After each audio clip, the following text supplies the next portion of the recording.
True lala kaya? Paulo, pantay sarado nga ba si Kimi hanggang sa dressing room?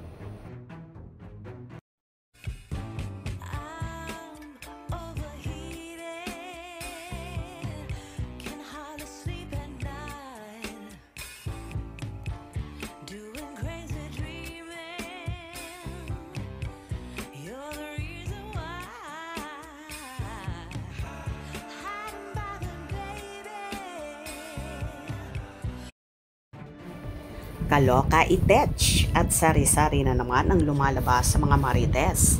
Iba na talaga ang sikat at ang daming issue.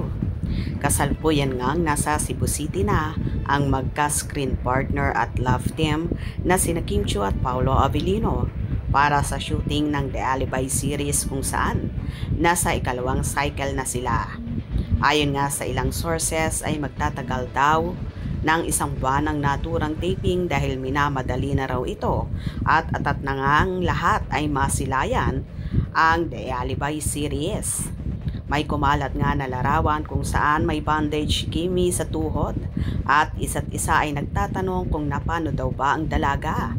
Sa naturang larawan na yon ay nandun din si Paulo at Heidi Fernandez, ang personal assistant ni Kimi. Ayon naman sa isang fan na nag-post, yung boyfriend na palagi nasa tabi mo. Uy, daddy, dressing mo yarn. Bantay sarado talaga ang aming chinita. Bet ko yan, daddy.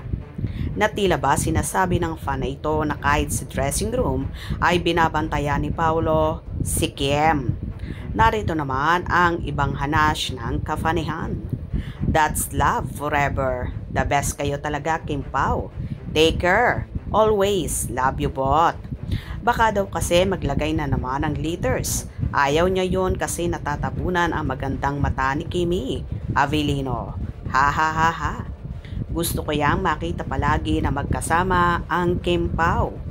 Lovely couple. Bakit ba gumagaan ang araw ko kapag nakikita ko kayo, Kim Pao?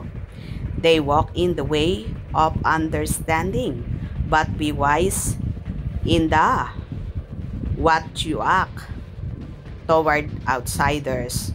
We love you, Kim Pao. Nakaka-stress kapag makabasa kami ng di mabuti. Ingat. Love you both, Kim Pao. Kayo, sa palagay nyo ba hanggang dressing room ay binabantayan nga ni Paulo si Kimi? Para sa akin, hindi naman siguro.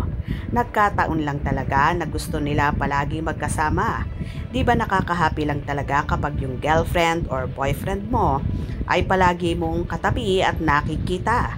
Siguro ganun din ang feelings ng Kim Pao, kaya nga always beside me, di ba? Kayo, ano sa palagay nyo? Kayo nang bahalang humusga. Hope you enjoyed. Please subscribe for more info.